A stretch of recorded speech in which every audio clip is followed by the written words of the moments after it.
पिला माने आज भिडियो रे कौन आलोचना करिबारे हमें कौन प्रथम विश्वयुद्ध संपर्क रे आलोचना करिबा तार मुख्य कारण गुडा कौन कौन थिला हला आ सेथिरे को शक्ति माने कौन को देश सेथिरे कौन भाग नैथिले तो फुल डिटेल्स रे सेथिरे तार कारण कौन थिला फलाफल कौन हिथिला तो ए संपर्क रे आलोचना करिबा तो जो पिला मानकर कौन प्रथम विश्वयुद्ध विषय किछि भी डाउट्स अछि पिला माने वीडियो को प्रथम और शेष पर्यंत देखो एडी फुल सिलेबस कवरेज अछि आ कौन पूरा फुल डिटेल्स रे म तुमको कहबी तो वीडियो चलो स्टार्ट करिबा हला कोन हिची देखो प्रथम आमर कौन है प्रथम विश्वयुद्धटा 1914 मसीह आरंभ होइकी 1919 मसीहा पर्यंत चली नहीं तो बर्तमान आमर देखो कौन है तार प्रधान कारण पड़ता प्रधान कारण माने कौन रे मेन कॉजेस कौन थिला देखो ताको मु गोटे शेड्यूल से तुमको मन रखिया पे लिखि देछि एटा कौन रहिछि देखो सूत्र केमनी मन रखबो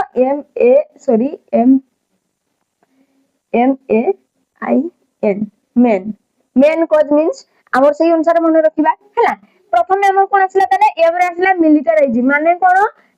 साम्यवाद हला आमर कोन देश मानक मध्य रे यूरोपीय देश गुडा को कोन करथिले निजर अस्त्र शस्त्र और सैन्य बल बढ़ाइथिले कोन करथिले यूरोपीय देश माने अस्त्र शस्त्र संग निजर सैन्य बल बढ़ाइथिले तापर कोन आसला एर आसला कोन आसला अल्लेस मींस हला समानक मध्य रे कोन मित्रता जट कले परस्पर मध्य रे कोन कले एकत्रित होले से माने बुझि परछ ना नहीं परस्पर मध्य रे कोन हले से माने मित्रता बढ़ाइले आ तापर कोन हला देखो माने कोन जणे अन्य जनक विरोध रे आउ जनक उस्काइले बुझी परछ ना नहीं ए भले कोन से माने गोटे दल गठन कले जहा पर कोन हला रे विश्व विभाजित हेई गला कोन हला समग्र विश्व विभाजित हेई जाइथिला काहे कि ना प्रत्येक निज निजर लाभ पई कोन करथिले देखो सेते बेले कोन होतला उपनिवेश मान स्थापन करथिले जेमते इंग्रज माने कोन करथिले रे भारत रे उपनिवेश स्थापन करथिले अच्छा तमे माने नवम श्रेणी रे पढिथिबो उपनिवेश माने कोन कोनोसी देश किमा राज्य रे निजर तत्वाधिकारी राज्य मन करी कोन करबा निजर मातृ देशर लाभ पई देखो कोनोसी देश किमा राज्य को निजर मातृ देशर लाभ पई निज अधीन रे रखिकरी कोन करबा दरकार ना कोन आमे आम देशर डेवलप करबा किंतु सेही देशर संबल गुडा को व्यवहार करबा किबा सेही देशर लोक मान को आमे शासन करबा जेमते इंग्रज माने आस्थिला हम भारत को शासन करिया पई तेनु हमर इंग्लैंड थिला कोन भारतर सॉरी भारत थिला इंग्लैंड गोटे उपनिवेश बुझि पालो ना नहीं तो कोन ना देखो ताले से माने कोन एकत्रित होइकी दुईटी महाजोट गठन करथिले कोन महाजोट गठन करथिले देखो आ माने कोन मित्र शक्ति गोटे थिला आ गोटे कोन थिला रे केंद्र शक्ति ताले दुईटी महाजोट इठी गठन होइतिला तृतीय कथा कोन आसिला देखो इंपेरियलिज्म माने कोन देखो पिला माने तुम उपनिवेशवाद स्थापन होइतिला आइ रे तापर कोन उपनिवेशवाद माने देश मानक मध्य रे माने किए को देश को शासन करिवो जोगुडा थिले महाशक्ति थिले जर्मन जापान किबा इंग्लैंड एबरा गोटे कोन अमेरिका सेते डेवलप कंट्री थिले ताकर अस्त्र बल सैन्य बल अधिक थिले तेनु से माने कोन करथिले रे अन्य देश गुडा को जो देश गुडा सैन्य बल और अभाव रहितिला से देश गुडा कर जाईकी शासन करूथिले बुझि पाला ना नहीं तेनु कोन हला उपनिवेश दाबी पई देश मानक मध्य रे द्वंद्व सृष्टि हला तापर कोन हला नेशनलाइजिम माने कोन जातीयतावाद सृष्टि हेतिला देश मध्य रे जातीयतावाद बा कोन देश पई गर्व आ स्वाधीनतार आकांक्षा सब माने रहितिले निज निजर देशर स्वाधीनता समस्त दाबी करितिले एहा थिला तमर कोन रे हमर कोन मेन कॉज बा प्रधान कारण थिला प्रथम विश्व युद्ध रे तो पिला माने तत्कालीन कारण कोन थिला रे माने कोन आमे पढिले तार सुदूर प्रसारी कारण गुडा को बा मेन कारण गुडा कोन थिला बे देखबे आमे कोन तत्कालीन कारण बा सेही संगे संगे कोन गोटे घटनाटे घटिला बा ताको कहे इमीडिएट कॉज बोली करी कह जाय बुझि परछन ने कोन हितिला देखो 1914 मसिया जून मास 28 तारिख दिन कोन हितिला रे ऑस्ट्रिया रो राजा कहांको ना फ्रांसिस फर्डिनांड को हत्या करा जायतिला फ्रांसिस फर्डिनांड को षडयंत्र करिकरी हत्या करा जायतिला फ्रांसिस फर्डिनांड कोठिका राजा थिले ऑस्ट्रिया रो राजा थिले तो केउ स्थान रे तांको हत्या करा जायतिला एटा थिला एक्चुअली मुख्य कारण हला फ्रांसिस फर्डिनांड आ तांको स्त्री सोफिया तांको रानी सोफियांकर मध्य हत्या करा जायतिला कहार फ्रांसिस फर्डिनांड आ रानी सोफिया दी जण सारा ऑस्ट्रिया रो राजा रानी थिले ऑस्ट्रिया देशर आ से दी जण को कोन करा गेला रे पिला माने हत्या करा गेला केउ स्थान रे हत्या करा जायतिला देखो स्थानटा थिला साराजेभो ठारे हत्या करा जायतिला हला तांको कोठी ना साराजेभो ठारे हत्या करा गेला आ दाई देखो जेहेतु राजा रानी को हत्या करा जायछि तेनु ଅଷ୍ଟ୍ରିଆର ଲୋକ ଅଷ୍ଟ୍ରିଆର ଲୋକମାନେ କଣ କଲେ ଅଷ୍ଟ୍ରିଆର କଣ ଆମ ରାଜତନ୍ତ୍ରର ଲୋକମାନେ କଣ କରୁଛନ୍ତି ସର୍ବିଆ ଦେଶକୁ ଦାୟୀ କଲେ କାହାକୁ ଦାୟୀ କଲେ ତାହେଲେ କିଏ ମାରିଛି ବୋଲି ସେମାନେ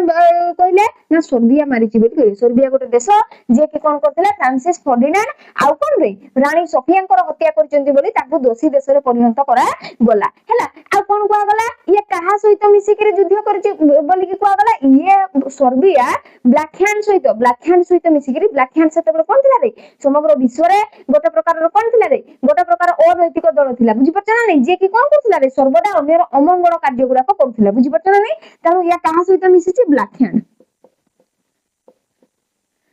ହ୍ୟାଣ୍ଡ ସହିତ ମିଶିକିରି କଣ କରୁଛି ଦେଖ ଇଏ ଗୋଟେ ସଂଗଠନ ବ୍ଲାକ୍ ହ୍ୟାଣ୍ଡ ସଂଗଠନ ଯିଏ କଣ କରୁଥିଲା ରେ ଗୋଟେ ଟାଇପର ଯେମିତି ତମର ଯେମିତି ବର୍ତ୍ତମାନ ମାଓବାଦୀ ଅଛନ୍ତି ସେଇ ଟାଇପର ଇଏ ଗୋଟେ ଦଳଟେ ଥିଲା ବୁଝିପାରୁଛ ନା ଯିଏ କି ସର୍ବିଆକୁ କଣ କରୁଥିଲା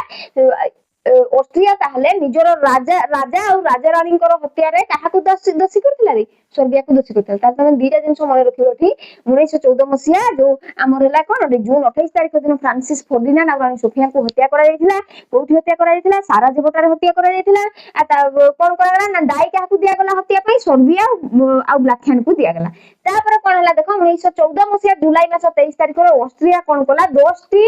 ସର୍ତ୍ତ ସମ୍ବଳିତ ଏକ ଚରମ ପତ୍ର ବା ଗୋଟେ ଚୁକ୍ତି ପତ୍ରଟେ ପଠେଇଲା କାହା ପାଖକୁ ସର୍ବିଆ ନିକଟକୁ ପଠେଇଥିଲା କାହା ନିକଟକୁ ପଠେଇଲା ସର୍ବିଆ ନିକଟକୁ ଯେହେତୁ ଅଷ୍ଟ୍ରିଆକୁ ଲାଗୁଛି କି ସର୍ବିଆ କଣ କରିଛି ରେ ତାର ରାଜା ଆଉ ରାଣୀକୁ ହତ୍ୟା କରିଛି ତେଣୁ ସର୍ବିଆ ନିକଟକୁ ସେ 10ଟି ସର୍ତ୍ତ ସମ୍ବଳିତ ଏକ ଚର୍ମପତ୍ର ପଠେଇଲେ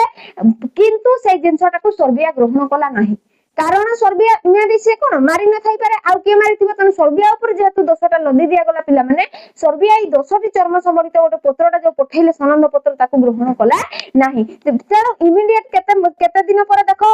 କଣ 1914 ଜୁଲାଇ ମାସ 28 ତାରିଖ ଦିନ ସାଙ୍ଗେ ସାଙ୍ଗେ କଣ କଲା ଅଷ୍ଟ୍ରିଆ ସର୍ବିଆ ବିରୋଧରେ ଯୁଦ୍ଧ ଘୋଷଣା କଲା ତାହେଲେ କିଏ କାହା ବିରୋଧରେ ଯୁଦ୍ଧ ଘୋଷଣା କଲା ଅଷ୍ଟ୍ରିଆ ସର୍ବିଆ ବିରୋଧରେ ଯୁଦ୍ଧ ଘୋଷଣା କଲା ଆଉ ଏଇଟା ଥିଲା ପିଲାମାନେ ପ୍ରଥମ ବିଶ୍ୱଯୁଦ୍ଧର ଆରମ୍ଭ ପ୍ରଥମ ବିଶ୍ୱଯୁଦ୍ଧର ଆରମ୍ଭ ବୁଝିପାରିଲ ନା ନାଇଁ ପ୍ରଥମ ବିଶ୍ୱଯୁଦ୍ଧ କେମିତି ଆରମ୍ଭ ହୋଇଥିଲା ତାହେଲେ ଅଷ୍ଟ୍ରିଆ କଣ ସର୍ବିଆର ରାଜା ରାଣୀଙ୍କର କଣ କରାଯାଇଥିଲା ଅଷ୍ଟ୍ରିଆର ରାଜା ରାଣୀଙ୍କର ହତ୍ୟା ହେବା ଫଳରେ ସେ ଦୋଷ କାହାକୁ ଦେଲା ସର୍ବିଆକୁ ଦେଲା ଆଉ ସର୍ବିଆ ବିରୋଧରେ କଣ କଲା ଯୁଦ୍ଧ ଘୋଷଣା କଲା କେତେ ମସିହାରେ 1914 ମସିହା ଜୁଲାଇ ମାସ 28 ତାରିଖ ମନେ ରଖିବ ହେଲା ଏଇଟା ହଉଛି ପ୍ରଥମ ବିଶ୍ୱଯୁଦ୍ଧର ଆରମ୍ଭ ହେଲା ଯେ ପ୍ରଥମ ବିଶ୍ୱଯୁଦ୍ଧର ଥିଲେ ମହାଶକ୍ତି ହେଲା ଏମାନେ ହଉଛନ୍ତି ମହାଶକ୍ତି ଦିଟା କିଏ ମିତ୍ର ଶକ୍ତି ଆଉ କେନ୍ଦ୍ର ଶକ୍ତି ମିତ୍ର ଶକ୍ତି को ପିଲା ମାନେ ଇଂରାଜୀରେ କୁହାଯାଏ ଆଲିଏଡ୍ ପାୱାର ଆଉ କେନ୍ଦ୍ର ଶକ୍ତି କୁହାଯାଏ ସେଣ୍ଟ୍ରାଲ ପାୱାର ହେଲା ତ କଣ ହେଇଥିଲା ଦେଖ ଆମର ମିତ୍ର ଶକ୍ତିରେ କୋଉ କୋଉ ଦେଶ ଗୁଡାକ ଥିଲେ ରେ ମିତ୍ର ଶକ୍ତିରେ ଥିଲେ ବ୍ରିଟେନ ମନେ ରଖିବ ଫ୍ରାନ୍ସ ରୁଷ ଇଟାଲୀ ଆଉ ଆମେରିକା ତ କଣ ହେଇଥିଲା ଦେଖ ଆମେ କଣ ବ୍ରିଟେନ ଫ୍ରାନ୍ସ ରୁଷ ଇଟାଲୀ ଆଉ ଇଟାଲୀଟା 1915 ମସିହାରେ ଯୋଗ ଦେଇଥିଲା ଆଉ ଆମେରିକା ହଉଛି 1917 ମସିହାରେ ଯୋଗ ଦେଇଥିଲା କେମିତି ଆମର ଆମେରିକା 17ରେ ଯୋଗ ଦେଇଥିଲା ଯେମିତି କଣ କହିଲି ମୁଁ ଟିକେ ପୂର୍ବରୁ କହିଲି ଆମର ଯୋଉ ଜର୍ମାନ କଣ କରୁଥିଲା ରେ ଆମେରିକାର ବୁଡ଼ା ଜାହାଜ ଉପରେ 1917 ମସିହାରେ ଆକ୍ରମଣ କଲା ଯାହା ଫଳରେ ଆମେରିକା 1917 ମସିହାରେ ଯେହେତୁ ଜର୍ମାନ ଆମର କୋଉଠି ଥିଲା ରେ ଜର୍ମାନୀ ସେ କେନ୍ଦ୍ର ଶକ୍ତିରେ ଥିଲା ତେଣୁ ଇଏ ମିତ୍ର ଶକ୍ତିରେ ଯାଇକି ଯୋଗ ଦେଲା କିଏ ଆମେରିକା ମାନେ ଜର୍ମାନର ବିରୋଧରେ ଯୁଦ୍ଧ କଲା ତେଣୁ ସେ କାହାର ଯୋଗ ଦେଲା ରେ ମିତ୍ର ଶକ୍ତିରେ ଯୋଗ ଦେଇଥିଲା ମନେ ରଖିବ ହେଲା ତାପରେ କଣ ହେଲା ଦେଖ ଆମର କେନ୍ଦ୍ର ଶକ୍ତିରେ ରହିଲେ ଜର୍ମାନ ମାତ୍ର 4ଟି ଆମର ରାଷ୍ଟ୍ର ଥିଲେ ଯୋଉମାନେ କେନ୍ଦ୍ର ଶକ୍ତିରେ ଥିଲେ ପିଲାମାନେ ଆଉ ଏମାନେ କଣ ହେଇଥିଲେ ପ୍ରଥମ ବିଶ୍ୱଯୁଦ୍ଧରେ ଏମାନେ କଣ ଥିଲେ ରେ ପରାଜିତ ହେଇଥିଲେ କଣ ହେଇଥିଲେ ପରାଜିତ ତାହେଲେ ଏଇ 4ଟି ଯୋଉ ଆମର ରହିଲେ কোন গুড়া কোনি দেশ গুড়াক এমানে প্রথম বিশ্বযুদ্ধে পরাজিত হইতিলে কেউ কেউ দেশ গুড়াক থিলে দেখো ফার্স্ট আসলা জার্মানি তারপরে আসলা অস্ট্রিয়া হাঙ্গেরি তারপরে আসলা অটোমান সাম্রাজ্য তারপরে আসলা বুলগেরিয়া এই 4টি রাষ্ট্র থিলা আমার কেন্দ্র শক্তির পিলা মানে তো তুমको এথিরু क्वेश्चन কেমিতি আসিবো না क्वेश्चन পচারিবো সে কেমিতি মিত্র শক্তিরে কাহিকি আমেরিকা যোগ দেইতিলা হলা কাহিকি আমেরিকা মিত্র শক্তিরে যোগ দেইতিলা না সে জার্মান বিরোধীরে যুদ্ধ করতিলা বুঝি পারছ না নাই কারণ জার্মান তার বুড়া জাহাজକୁ আক্রমণ করতিলা তা ব্যতীত ଆଉ କଣ ପଢି ପାରିବା ଆମର କେନ୍ଦ୍ର ଶକ୍ତିରେ ଥିବା 4ଟି ରାଷ୍ଟ୍ର କେଉଁ 4ଟି ରାଷ୍ଟ୍ର ଥିଲେ କେନ୍ଦ୍ର ଶକ୍ତିରେ କିମ୍ବା ପଚାରି ପାରିବ ପ୍ରଥମ ବିଶ୍ୱଯୁଦ୍ଧରେ ରୁଷ କାହା ବିରୋଧରେ ଯୁଦ୍ଧ ଘୋଷଣା କରିଥିଲା ବା କାହା ସପକ୍ଷରେ ଯୁଦ୍ଧ ଘୋଷଣା କରିଥିଲା ତ ପିଲାମାନେ ତମେ ଟେବୁଲଟାକୁ ଭଲ ଭାବରେ ବନେଇ ଦିଅ ଆଉ ଠିକ ଏଇ ପରିକା ହିଁ ମନେ ରଖିବ ପିଲାମାନେ ବହୁତ ଇଜିଲି ମନେ ରହିଯିବ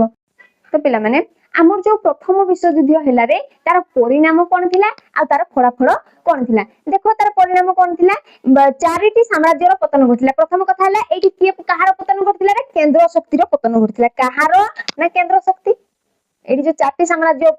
ରହିଲା ଜର୍ମାନ ଅଷ୍ଟ୍ରିଆ ହଙ୍ଗେରୀ, ଓଟୋମାନ ଆଉ ରୁଷିଆ বা ରୁଷ এই চারটা ଥିଲା কোটি কেন্দ্র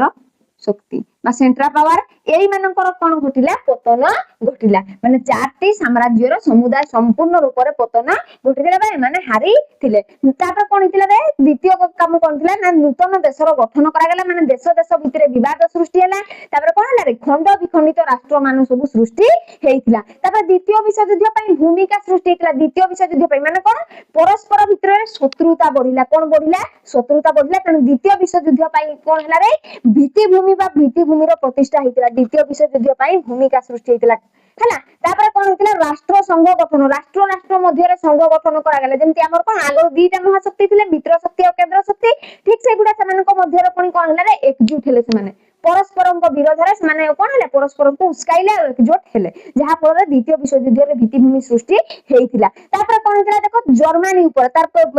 ତାର ଯୋଉ ଫଳାଫଳ ଗୁଡାକ କଣ ଥିଲା ପିଲାମାନେ ଦେଖ ଜର୍ମାନୀ ଉପରେ କଣ ଭାରି ଅର୍ଥଦଣ୍ଡ ଲଦି ଦିଆଗଲା ଯେହେତୁ ଜର୍ମାନୀ କଣ କରିଥିଲା ରେ ପ୍ରଥମ ବିଶ୍ୱଯୁଦ୍ଧରେ ଅନେକ ରାଷ୍ଟ୍ରକୁ ଆକ୍ରମଣ କରିଥିଲା ଆମେରିକାକୁ ମଧ୍ୟ ଆମେରିକାର ବୁଡାଜାହାଜକୁ ଆକ୍ରମଣ କରିଥିଲା ଯୋଉ ରାଷ୍ଟ୍ର ଗୁଡିକ ମାନେ କଣ ଦ୍ୱିତୀୟ ବିଶ୍ୱଯୁଦ୍ଧରେ ଯୋଗ ଦେଇ ନଥିଲେ ଜର୍ମାନୀ କଣ କରିଥିଲା ସେମାନଙ୍କୁ ମଧ୍ୟ ତାଙ୍କ ସହ ମଧ୍ୟ ଯୁଦ୍ଧ କରିଥିଲା ବୁଝିପାରୁଛ ନା ଯାହା ଫଳରେ କଣ ହେଇଥିଲା ଅନେକ ରାଷ୍ଟ୍ରର ବହୁତ କ୍ଷୟକ୍ଷତି ଘଟିଥିଲା ଯାହା ଫଳରେ ଜର୍ମାନୀ ଉପରେ କଣ ରଖି ଦିଆଗଲା ରେ ଭାରି ଅର୍ଥଦଣ୍ଡ ଲଦି ଦିଆଯାଇଥିଲା କେଉଁ ରାଷ୍ଟ୍ର ଉପରେ ମନେ ରଖିବ ତାପରେ କଣ ହେଇଥିଲା ଦେଖ ସେନା ବଳ କମାଇବା ପାଇଁ ବାଧ୍ୟ କରାଗଲା ଭୂମି ଅତ୍ୟଧିକ ପରିମାଣର ଭୂମି କ୍ଷୟ ମଧ୍ୟ କରିଥିଲା ପିଲାମାନେ ଆଉ ଯୁଦ୍ଧର ଦୋଷ ଜର୍ମାନୀକୁ ଦିଆଯାଇଥିଲା ଯୁଦ୍ଧର ଦୋଷ ମଧ୍ୟ ଜର୍ମାନୀକୁ ଦିଆଗଲା ତା ଉପରେ ଭାରି ଅର୍ଥଦଣ୍ଡ ଲଦି ଦିଆଗଲା ଜର୍ମାନୀ ହାରି ମଧ୍ୟ ଗଲା ତ ପିଲାମାନେ ଏବେ ଆମେ କଣ ଦେଖିବା ଯୁଦ୍ଧର ପରିସମାପ୍ତି କିପରି ଘଟିଥିଲା ତ ଦେଖ 1918 ମସିହା ନଭେମ୍ବର ମାସ 11 ତାରିଖରେ ଜର୍ମାନୀ କଣ କରିଥିଲା ନା ଯୁଦ୍ଧ ବିରତି ସନ୍ଧିରେ ସ୍ୱାକ୍ଷର କରିଥିଲା ଜର୍ମାନୀ ଯୁଦ୍ଧ ବିରତି ଚୁକ୍ତିରେ ସ୍ୱାକ୍ଷର କରିବା ଫଳରେ କଣ ହେଇଥିଲା ରେ ଆମ ଦ୍ୱିତୀୟ ବିଶ୍ୱଯୁଦ୍ଧର ପରିସମାପ୍ତି ଘଟିଥିଲା ତ କାହିଁକି ଜର୍ମାନୀ ଦ୍ୱିତୀୟ ବିଶ୍ୱଯୁଦ୍ଧ ପ୍ରଥମ ବିଶ୍ୱଯୁଦ୍ଧରେ କାହିଁକି ସେ କଣ କରିଥିଲା ରେ ଯୁଦ୍ଧ ବିରତି ସନ୍ଧିରେ ସ୍ୱାକ୍ଷର କଲା କାରଣ ଦେଖ କେବେ 1918 ମସିହା ନଭେମ୍ବର 9 ତାରିଖ ଦିନ କଣ ହେଇଥିଲା ଆମର ଯୋଉ ଜର୍ମାନ ର ରାଜା କାଇଜର ଦ୍ୱିତୀୟ ୱିଲିୟମ କିଏ ଥିଲେ ରେ କାଇଜର ଦ୍ୱିତୀୟ ୱିଲିୟମ କଣ କରିଥିଲେ ରାଜ୍ୟ ଛାଡିକି ସେ କୋଉଠି ପଳେଇଥିଲେ ମାନେ ରାଜଗାଦି ସେ ତ୍ୟାଗ କଲେ ତାପରେ ସେ କଣ କଲେ ହୋଲାଣ୍ଡ ଦେଶକୁ ପଳାୟନ କରିଥିଲେ ରାଜଗାଦି ଆମେ ଟିକେ ପୂର୍ବରୁ ଆଲୋଚନା କଲେ ସେ ହୋଲାଣ୍ଡ ଯାଇଥିଲେ ହଁ ନା ନାହିଁ ହୋଲାଣ୍ଡ ପଳାୟନ ଯାହା ଫଳରେ କଣ ହେଲା ରେ ପିଲାମାନେ ତାକୁ ବାଧ୍ୟ ହେଇକି କଣ ଯୁଦ୍ଧ ବିରତି ଚୁକ୍ତିରେ ସ୍ୱାକ୍ଷର କରିବା ପାଇଁ ପଡିଥିଲା ଆଉ ଦେଖ ପ୍ରଥମ ବିଶ୍ୱଯୁଦ୍ଧରେ ଅଧିକ କ୍ଷୟକ୍ଷତି ମଧ୍ୟ ଜର୍ମାନର ହିଁ ହେଇଥିଲା ଆଉ ଶେଷରେ କଣ କରାଗଲା ଦେଖ ଜର୍ମାନ ଉପରେ ଭର୍ସାଇ ସନ୍ଧି ବା ଭର୍ସାଇଲ୍ସ ସ୍ଥାପନ କରାଗଲା ଯୋଉଟା କି ଜର୍ମାନ ଉପରେ ଲଦି ଦିଆଗଲା ଭର୍ସାଇ ସନ୍ଧି କଣ ଭର୍ସାଇ ସନ୍ଧି ଲଦି ଦିଆଗଲା ଜର୍ମାନ ଉପରେ ଭର୍ସାଇ ସନ୍ଧି ଲଦି ଦିଆଗଲା ଆଉ କଣ ଜର୍ମାନକୁ ଅର୍ଥଦଣ୍ଡ ମଧ୍ୟ ଦେବା ପାଇଁ ପଡିଥିଲା ବୁଝିପାରୁଛ ନା ନାଇଁ ତ ଏପରି ଭାବରେ ଆମର କଣ ହେଇଥିଲା ରେ ପ୍ରଥମ ବିଶ୍ୱଯୁଦ୍ଧର ପରିସମାପ୍ତି ଘଟିଥିଲା ପିଲାମାନେ ତ କଣ ହେଲା ନା ଆମର ପ୍ରଥମ ବିଶ୍ୱଯୁଦ୍ଧର ବିଷୟରେ ମୁଁ ଫୁଲ ଡିଟେଲ୍ସ ଭାବରେ କହିଲି ତମକୁ ଆଉ ଯଦି ବି ତମର ପିଲାମାନେ କିଛି ଡାଉଟ୍ସ ରହୁଛି ୟାକୁ ନେଇକି ତମେ ମତେ କମେଣ୍ଟ ମାଧ୍ୟମରେ ପଚାରି ପାରିବ ଆଉ ମୁଁ ତାର ଆନ୍ସର ତମ ମାନଙ୍କୁ ଦେବି ହେଲା